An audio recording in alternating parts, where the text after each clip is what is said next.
இயேசு கிறிஸ்துவின் நாமத்தினால் அவங்களை வாழ்த்துக்கிறேன். இந்த நாளிலும் காலை வேளையில் நம்ம வாழ்க்கைக்கு தேவையான பொக்கிஷத்தை குறித்து நான் பேசிக்கலாம்னு நினைக்கிறேன். மனுஷனுக்கு இந்த உலகத்தில் பொக்கிஷம் கண்டிப்பாக தேவை. அதுபோல் பரலோகத்தின் பொக்கிஷம் என்னன்னு கூட நமக்கு அறிந்திருக்க வேண்டும். அந்த உலகத்தில் பொக்கிஷம்னு சொன்னால் எல்லாருக்கும் தெரியும். அப்போ பரலோகத்தின் பொக்கிஷம் குறித்து நம்ம கண்டிப்பாக என்ன பண்ணியிருக்கணும், அறிந்திருக்க வேண்டும். அதுக்கு மத்தேயு 6ஆம் அதிகாரம் 19, 20, 21 இதில் அதை குறித்து தெளிவாக போடப்பட்டிருக்கிறது. பரலோகத்துக்கும் ஒரு பொக்கிஷம் இருக்குது. பரலோகத்துலேயும் நமக்குள்ள ஒரு ட்ரெஷர் இருக்குது. இந்த உலகத்தில் நமக்கு பொக்கிஷம் எப்படி இருக்கிறதோ அதுபோல் பரலோகத்தில் நம்ம பொக்கிஷம் சேர்த்து வைக்க வேண்டி இருக்குது. அதை குறித்து தான் பைபிளில் தெளிவாக போட்டிருக்கு. இப்போ இந்த நாட்களில் சில பொக்கிஷத்துக்கு வேண்டி நம்ம ஓடிக்கிட்டு இருக்கோம் இந்த உலகத்தில். இன்னும் சொல்ல ரொம்ப வேல்யூபிள் திங், நமக்கு வாழ்க்கைக்கு நமக்கு ரொம்ப வேண்டப்பட்ட ஒரு பொருள் தான் பொக்கிஷம், ட்ரெஷர். அதை பாதுகாத்து வைத்திருப்போம். நிறைய வீட்டில் பழைய பொருட்கள் வச்சுருப்பாங்க. அவங்க அப்பா அம்மா யூஸ் பண்ண பொருட்கள், தாத்தா பாட்டி யூஸ் பண்ண பொருட்கள். இன்னும் சொல்ல போனால் சில பேர் மியூசியத்தில் வச்சுருப்பாங்க. இது இந்தியாவுக்கு ட்ரெஷர். அதில்ட்டா இந்த ராஜாமார் யூஸ் பண்ணது. அப்போ அது கேடு இல்லாமலும் கரெக்டாக பார்த்து கொள்ள வேண்டிய காரியமும் இருக்கிறது. அந்த பொக்கிஷத்தை வைத்திருக்கிறவர்கள் கரெக்டாக பார்த்து கொண்டிருப்பாங்க. அதுக்கு ஒரு கேடு வரக்கூடாது. எத்தனை வருடங்கள் ஆனாலும் எத்தனை நாட்கள் ஆனாலும் அதுக்கு தன்மை மாறாமல் அவங்க என்ன பண்ணியிருப்பாங்க, பாதுகாத்து வைத்திருப்பாங்க. அது லேசப்பட்ட காரியம் கிடையாது. அதுக்கு டஸ்ட் இருக்கக்கூடாது. இன்னும் மலை சாரல்கள் அல்லாட்டா வேறு என்ன ஒன்று எடுத்துகிட்டு போயிடக்கூடாது. சில பேர் ஃபுட் ஐட்டம் கூட ப்ரிசர்வ் பண்ணி வச்சுருப்பாங்க. கிடைக்காத ஒரு காரியத்தை. இன்னும் சொல்ல போனால் நமக்கு இன்னொரு நாள் இது கிடைக்காத ஒரு காரியத்தை சேவ் பண்ணி வச்சுருக்கிற ஒரு காரியம். இன்னும் சொல்ல போனால் அந்த சேவ் பண்ணி வச்சுருக்க காரியத்தை இன்னொரு ஆள்கிட்ட நம்ம காட்டும்படியாக அதை பத்திரமா வச்சுருப்போம் இல்லையா? ஒரு வீட்டில் நம்ம ஒரு பொருளை ஷோகேஸில் வச்சுருக்கிறோன்னா, முக்கியமான பொருளை ஷோகேஸில் பத்திரப்படுத்தி கேர்ஃபுல்லாக வச்சுருக்கிறோன்னா அதை யாரையும் தொடவிட மாட்டோம். தேவையில்லாத ஆள்கள் தொட முடியாது. அப்போ இந்த மாதிரி காரியத்தை நம்ம பத்திரமா வச்சுருப்போம். காரணம் என்ன? யாராவது வந்தால் காமிச்சு கொடுக்கறதுக்கு. நம்ம டிகிரி சர்டிஃபிகேட் எல்லாமே ஒரு பொக்கிஷம் தான். வேலை உள்ள ரிட்டையர்மெண்ட்டில் ஒரு சர்டிஃபிகேட்டாக இருக்கட்டும், அது பொக்கிஷம். நம்ம தொழில் சார்ந்த சம்மந்தப்பட்ட விஷயத்தில் தொடக்கத்தில் நம்ம செய்த ஏதோ ஒரு காரியத்தை பொக்கிஷமாக வச்சுருப்போம். எனக்கு முதல் கிடைத்த ஒரு லாபம், முதல்ல கிடைத்த ஒரு சைக்கிள். நம்ம பப்பா என்ன வாங்கி கொடுத்துருப்பாங்க, சின்ன சைக்கிள் சின்னதில் வாங்கி கொடுத்துருப்பாங்க. அதில் என் பப்பா முதல்ல வாங்கி கொடுத்தது, என் அம்மா முதல்ல வாங்கி கொடுத்தது, இந்த மாதிரி தாத்தா இஷ்டப்பட்டு வாங்கி கொடுத்தது, இதெல்லாம் பத்திரமா நம்ம வச்சுருப்போம். அப்போ இதுபோல் பத்திரமா வைக்க வேண்டிய ஒரு காரியம் பரலோகத்தில் நம்ம வைக்க வேண்டி இருக்குது. அதை நம்ம வச்சிருக்கிறோமா? அதுதான் நம்ம இந்த நாட்களில் யோசிக்க போகிறோம். தேவன் அதை குறித்து தான் இந்த நாட்களில் பேச போகிறாரு. மத்தேயு 6:19 பார்த்தீங்கன்னா, பூமியிலே உங்கள் பொக்கிஷங்களை சேர்த்து வைக்க வேண்டாம், இங்கே பூச்சியும் துருவும் அவைகளை இங்கே கெடுக்கும், இங்கே திருடரும் கண்ணிமிட்டு திருடுவார்கள். இப்போ பூமியிலே உங்கள் பொக்கிஷங்களை சேர்த்து வைக்க வேண்டாம். தெளிவாக சொல்கிறாரு. பூமியில் நீங்கள் சேர்த்து வைக்க வேண்டிய காரியங்கள் பொக்கிஷமாக சேர்த்து வைக்க வேண்டிய காரியங்கள் இல்லை. நமக்கு தேவையான காரியங்கள் சேர்த்து வைக்கல, தப்பே கிடையாது. ஆனால் அநேக நாட்களில் நம்மளும் என்ன பண்ணுறோம், பூமியில் நம்ம பொக்கிஷத்தை சேர்த்து வைக்கிறோம். நம்ம பொக்கிஷம் என்னவாக இருக்கும்? பூமியில் காசு. ஒரு திருடன் திருடிட்டு போகிறான்னு சொல்கிறது என்னது? காசு, சொத்து, பொருள். இன்னும் சொல்ல போனால் பூமிக்கு நமக்கு தேவையான காரியத்துக்கு மேலாக ஏதாவது சேர்த்து வைத்தான்னா நிறைய அளவுக்கு மீறி சேர்த்து வைப்பது. இப்போ நம்ம பிள்ளைகளுக்கு நம்ம சேர்த்து வைக்கணும், தப்பில்லை. பிள்ளைகளுக்கான காசு சேர்த்து வைக்க தப்பில்லை. அளவு கடந்த ஒரு காரியங்கள் சேர்த்து வைக்கிறனால அங்கே உங்களுக்கு பிரயோஜனம் இல்லை. என்ன சொல்கிறாருன்னா, சேர்த்து வைக்க வேண்டாம், இங்கே பூச்சி அது இது இல்லைன்னா திருடர்கள் கொண்டு போயிடுவாங்க. ஏன் கொண்டு போயிடுவாங்க? நீங்கள் சேர்த்து வைக்கிறது எல்லாமே நீங்கள் இறந்து போனீங்கன்னா அதுக்கப்புறம் அதுக்கு அதிகாரம் வேற ஆள்கிட்ட தான் போகும். நீங்கள் சேர்த்து வச்ச சம்பாதியங்கள், நீங்கள் சேர்த்து வைத்த காசுகள், நீங்கள் சேர்த்து வைத்த பேர், நீங்கள் சேர்த்து வைத்த புகழ், நீங்கள் சேர்த்து வைத்த சொத்து, நல்ல நீங்கள் சேர்த்து வைத்த என்னென்ன காரியங்கள், நீங்கள் என்ன தான் சேர்த்து வச்சாலும் இந்த உலகத்தை விட்டு நீங்கள் செல்லும் பொழுது அது இன்னொரு ஆளுக்கு சொந்தமாக போகிறது. சிலது வேஸ்ட்டாகவே போகிறது. நான் சில பேருக்கு வீடுகள் பார்த்துருக்குறேன். முன்னோர்களுக்கு வீடு அதை யூஸ் பண்ணிக்கிட்டு இருந்துருவாங்க, சூப்பராக இருக்கும். ஆனால் ஒன்ஸ் அவங்க பிள்ளைகள் இந்த உலகத்தை விட்டோ இந்த நாட்டை விட்டோ மாறி போகிற நேரம் அதை பராமரிக்கிறதுக்கு ஆள் இல்லாமல், ஒன்றுமே செய்கிறதுக்கு ஆள் இல்லாமல் ஆட்டோமேட்டிக்காக அது என்ன அவர் இடிஞ்சு தெரிப்பனாகி கிடக்கிறது நம்ம பார்க்க முடியும். நிறைய வீடுகள் நான் பார்த்து கொண்டு தான் இருக்கிறேன். அப்போ இது போல் நிறைய காரியங்கள், ஒரு பைக்காக இருக்கட்டும், ஒரு காராக இருக்கட்டும், ஒரு லேண்டாக இருக்கட்டும், ஒரு காசு கூட யூஸ் ஆகாமல் அப்படியே இருக்கும்.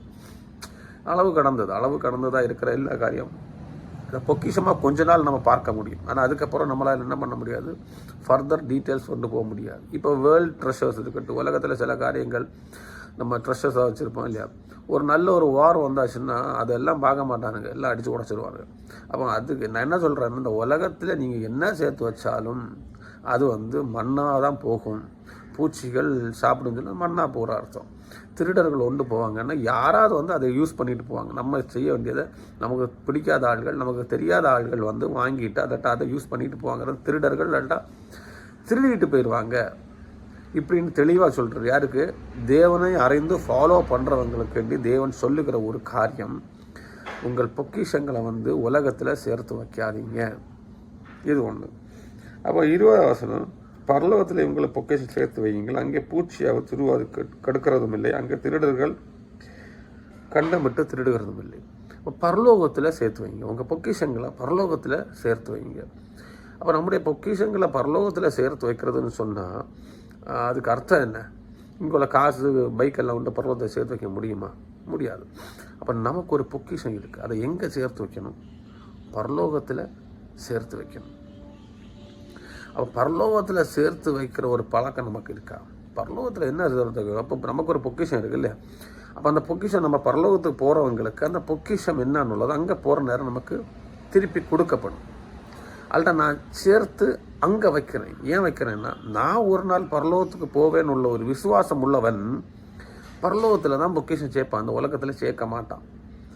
உலகத்தில் பொக்கிஷன் சொல்கிற ட்ரெஷர், திருப்பியும் நான் சொல்கிறேன், ட்ரெஷர் முக்கியமான ஒரு பொருள், முக்கியமான வாண்டட் பொருள். அது எனக்கு முக்கியமான ஒரு பொருள். எனக்கு முக்கியமான ஒரு பொருளை நான் எங்கே சேர்த்து வைக்கணும்னு கடவுள் சொல்கிறாருன்னா, பரலோகத்தில் சேர்த்து வை. அங்கே நீ சேர்த்து வைக்கிறது ஒன்றுமே கெட்டு போகாது, பூச்சி அரிக்காது, திருடம் எடுத்துகிட்டு போக மாட்டான்.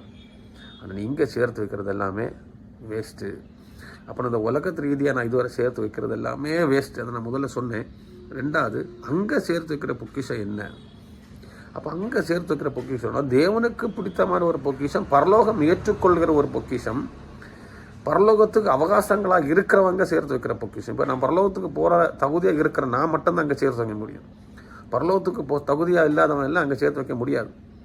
இப்போ முதலாவது பரலோகத்துக்கு நான் தகுதிப்பட்டிருக்கணும். அப்போ பரலோகத்துக்கு தகுதிப்பட்ட ஒரு கிறிஸ்டியன் லைஃப்பில் உள்ள ஒரு மனுஷன் அல்ல ஒரு கிறிஸ்டியன் அல்ல கிறிஸ்டியன் தேவனை ஃபாலோ பண்ணுறவங்க என்ன பொக்கிஷத்தை சேர்த்து வைக்கணும்னா பரலோகத்துக்கு அடுத்த பொக்கிஷங்களை சேர்த்து வைக்கணும். பரலோகத்துக்கு அடுத்த பொக்கிஷம்னா நான் செய்த நன்மைக்காவது தீமைக்காவது தக்க பலனை அடையும்படி நியாய சிங்காசனத்துக்கு முன்பாக நான் என்ன பண்ணணும்? போய் நிற்கணுமா? பரலோகத்தில் நான் சேர்த்து வைக்கிறது என்ன பொக்கிஷம்? அங்கே நன்மையான காரியங்களை சேர்த்து. தேவனுக்கு பரலோகத்தில் நமக்கு என்ன பொக்கிஷம் வச்சுருக்கிறாருன்னு பார்த்தீங்கன்னா, என்ன பொக்கிஷம் பரலோகத்தை சேர்த்து வைக்க முடியும்னு பார்த்தீங்கன்னா, பரிசுத்த ஆவியானவர் நமக்கு இங்கே தந்துட்டு அவர் இந்த உலகத்தில் நமக்கு அநேக காரியங்களை சொல்லிக் கொடுத்து வாழ சொல்லி கொடுத்துருக்கிறார்ல. இன்னும் சொல்ல போனால் வசனங்கள் அடிப்படையில் நான் எடுக்க வேண்டிய காரியங்களை பரலோகத்தில் சேர்த்து வைக்கணும். வசனத்தின் அடிப்படையில் சொல்லும்போது ஆவிக்குரிய காரியங்கள், ஆவியினால் நான் நடத்தப்படுகிற காரியங்கள், இன்னும் ஆவியினால் நடத்தப்பட்ட நான் என்ன கேரக்டர்ஸ், என்னுடைய கேரக்டர்ஸை தான் நான் சேர்த்து வைக்க முடியும். நான் எப்படி என்ன பண்ணேன்? அந்த 9 கனிகள் இருக்குல்ல, 9 கனிகள். இந்த உலகத்தில் நான் செய்த தான தர்மங்கள் நிறைய காரியங்கள் இருக்குது. ஒரு இடத்துல போட்டிருப்பாரு, உங்கள் ஆஸ்திகளை எல்லாம் விற்று பரலோகத்தில் நீ என்ன பண்ண பொக்கிஷத்தை சேர்த்து வை. அது காரணம் என்னன்னா, ஆஸ்திகளை விட்டுன்னா நீ இங்கே செய்ய வேண்டிய நற்கிரியைகளை எல்லாம் நமக்கு பொக்கிஷம். நான் இங்கே என்னென்ன நற்கிரியர்கள் செய்கிறனோ அதெல்லாம் எனக்கு பரலோகத்தில் பொக்கிஷமாக சேர்ந்துட்டே இருக்கும். இந்த நற்கிரியர்கள் எப்படி வரும்னா, இயேசு கிறிஸ்து என்னென்ன பண்ணாரோ அதெல்லாம் செய்கிறது தான் நற்கிரியைகள். இயேசு கிறிஸ்து என்னெல்லாம் சொல்லி ஃபாலோ பண்ணாரோ இதெல்லாம் தான் என்னுடைய நற்கிரியைகள். இன்னும் இயேசு கிறிஸ்துவின் படியாக ஆவிக்குரிய கனிகள் என்னுடைய வாழ்க்கையில் 9 கனி கொடுத்துருக்குறாங்க. இல்லை, அன்பு, சமாதானம், நீடிய பொறுமை, இச்சை அடக்கம், இப்படி 9 இருக்குது. இந்த 9 எனக்கு வேல்யூபிள் ட்ரெஷர். இதை நான் பாதுகாத்து வைத்து கொள்ள வேண்டும். இந்த உலகத்தில் நான் வச்சு பாதுகாத்து வைக்க முடியாது. நான் செய்கிற காரியங்கள் எல்லாமே என்னுடைய பரலோக ராஜ்யத்துக்கு நான் போகிறேன். கடவுளே, நான் அங்கே தகுதி உள்ளவன், எனக்கு இவ்வளோ ட்ரெஷர் இருக்குது, இதெல்லாம் பத்திரமா நீங்கள் என்ன பண்ணுறங்க? பாதுகாத்து வச்சுக்கொள்ளுங்க. நான் இந்த உலகத்தில் ஜீவிக்கும் பொழுது அந்த ட்ரெஷர் இருக்குன்னு உள்ள நம்பிக்கையில் நான் என்ன பண்ணணும்? ஜீவிக்கணும். அதுக்கு அடுத்த வசனம் என்ன சொல்லுதுன்னா, உங்கள் பொக்கிஷம் எங்கே இருக்கிறதோ அங்கே உங்கள் இருதயம் இருக்கும். இப்போ இந்த பொக்கிஷம் எங்கே இருக்குது? பரலோகத்தில் இருக்குது. அப்போ இந்த பரலோகத்தில் எனக்கு பொக்கிஷம் இருந்துச்சுன்னா எனக்கு இருதயம் பரலோகத்துக்கு நேராக இருக்கும். அப்போ பரலோகத்துக்கு நேராக இருக்கிறவனுடைய இருதயத்தில் என்ன இருக்கும்? பரலோகத்தில் சேர்க்க வேண்டிய பொக்கிஷங்கள் இருக்கும்.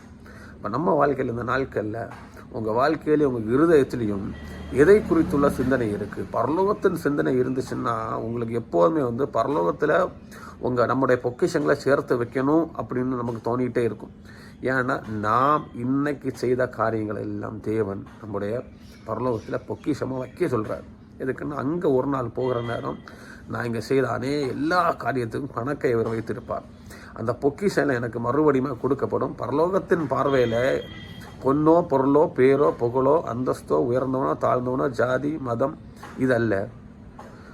தேவனுடைய பொக்கிஷத்தை உடையவனுக்கு தான் அங்கே வேல்யூ. இந்த உலகத்தின் பொக்கிஷம் சொல்கிறது இந்த உலகத்தோடு அலைந்து போகும். இந்த உலகத்தின் பொக்கிஷம் இந்த உலகத்தில் இருக்கிறவங்களுக்கு யூஸ் ஆகும். அது பூச்சியும் இதுவும் இன்னொரு ஆள் அனுபவிச்சுட்டு போயிடுவாங்க. ஆனால் நான் பரலோகத்தில் உள்ள பொக்கிஷத்துக்கு வேண்டிய நான் என்னென்ன சேர்த்து வைக்கிறேனோ அதெல்லாம் அழியாமை உள்ளது என்னன்னா நித்தியத்துக்குரிய எல்லா காரியமும் பரலோகத்தின் பொக்கிஷங்கள். அப்போ நித்தியத்துக்கு கூடிய என்னென்ன காரியங்கள் நீங்கள் சேர்த்து வச்சுருக்கிறீங்களோ அதெல்லாம் பரலோகத்தின் பொக்கிஷங்களாக இருக்கிறது. பரலோகத்துக்கு வேண்டி ஓடுகிற நாம் பரலோக ராஜ்யத்தில் தேவனோடு வாசம் செய்யணும், நித்தியத்தில் அவரோடு இருக்கணும். அப்படி எண்ணிக்கொண்டிருக்கிற நாம் செய்ய வேண்டிய ஒரே ஒரு காரியம், அங்கே சேர்க்க வேண்டிய பொக்கிஷத்தை நான் இங்கே கலெக்ட் பண்ணணும்.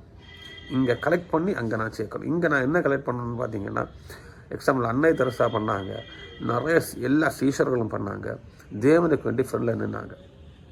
சமாதானம், அன்பு, தாழ்மை இதில் எல்லாம் மேலோங்கி நின்னாங்க. தேவனுக்கு பிடித்த எல்லா நற்கிரையிலும் நம்ம மேலோங்கி நிற்கணும். இன்னும் சொல்ல போனால் நாம காரணம் இந்த உலகத்தில் இன்னொரு மனுஷன் கஷ்டப்படாமல் செய்கிற ஒவ்வொரு காரியமும் தேவனுக்கு பார்வையில் பொக்கிஷங்களாக இருக்குது. நம்முடைய பார்வையில் நமக்குள்ள பொக்கிஷங்கள் அதை சேர்த்து பரலோகத்தில் வைக்கணுமா. அது அழியாமை இருக்கத்தக்கவன் நம்ம தேவனை நீங்கள் என்னை பாதுகாத்து கொள்ளுங்கள். நான் அந்த பரலோக ராஜ்யத்துக்கு வர்றதுக்கு வேண்டி தான் நான் இவ்வளோ காரியங்கள் நான் செய்து கொண்டே இருக்கிறேன். இந்த பொக்கிஷம் அங்கே இருந்தால் தான் அதுக்குள்ள வேல்யூ. அப்படி நம்ம தீர்மானித்து ஒவ்வொரு காரியங்கள் நடத்துகிற நேரம் தேவன் நம்மளை ஆசீர்வதிப்பார். நம்முடைய பொக்கிஷங்கள் பரலோகத்தில் இருக்கட்டும். நம்முடைய எண்ணங்கள் சிந்தனைகள்லாம் பரலோகத்துக்கு அடுத்தவர்களாக இருக்கட்டும். ஆமென்.